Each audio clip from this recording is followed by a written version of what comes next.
RageBait has got to be the worst thing that's happened this year. And this phenomenon is getting even worse on sites like Twitter and Reddit. Like, bro, I go to these sites to look at boobs, not to read posts made with bad faith arguments for attention. Sure, you might get people's attention through RageBait, but they will hate you in return, which isn't good in the long run if you're planning to grow a circle or a community. But you might be asking, why do you care so much? Why are you so easily offended? Why are you such a bad boy that needs correction?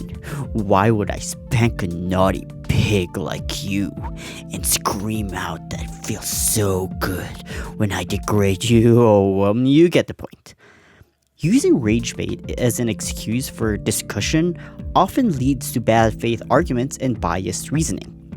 Studies show that individuals felt more negative emotions toward arguments that undermine their attitudes and positive emotions toward arguments that confirmed them.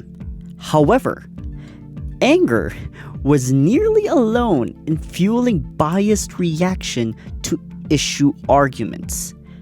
Unless you state the intent earlier or make it clear to the other party, then the humor isn't called for and clearly one-sided. At that point, you're not laughing with them, you're laughing at them. More accurately, raging at them. Heck, I'd even take "it's just a prank, bro," because at least this statement indicates that there is an intended humor. But what's the point in rage baiting someone? It's not funny, and clearly it seems to just offend rather than present comedy. This is probably even worse than one-sided jokes because nothing is funny and it just makes everyone angry. It's not funny to be angry. It might be funny seeing someone get angry, but purposefully making someone mad for your own entertainment is simply just bullying on your part. It's no different from insulting someone for their looks and expecting the receiver to just bend to the sender's will because of ad hominem. RageBait is also being used as a scapegoat for a weak argument. Now, having excuses for weak arguments, that's normal. It happens to everyone. We all lose, we all win. Who cares? But RageBait doesn't enhance your argument or defend your stance. It just aims to make the other side angry because they think that they have won the argument when they have their opponents in an enraged state. Well, guess what? Just because someone's angry doesn't mean that they've lost the argument or that they've won the argument. Now, I don't know about you guys, but back in college, we were taught to always have a rational mind when having discussions and keeping emotions separate, as it often interrupts the flow of information being shared through statements.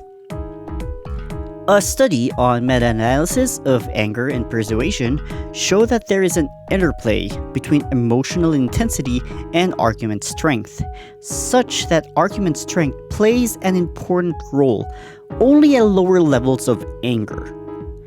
Being angry doesn't mean your stance is wrong. It's just that your train of thought is interrupted by the distraction of rage, disabling you from creating a rational defense. The same phenomenon occurs during life-threatening situations where ideas for prolonged survival gets thrown off the window due to fear, or during funerals where extreme sadness would cause someone to blame another for the cause of death of that person. Now, I'm not saying that you should throw away emotions in general in order to appear more rational. No. In fact, studies show that anger can provide information about premises, bias, goals, discussants, and depth of disagreement that people might otherwise fail to recognize or prematurely dismiss.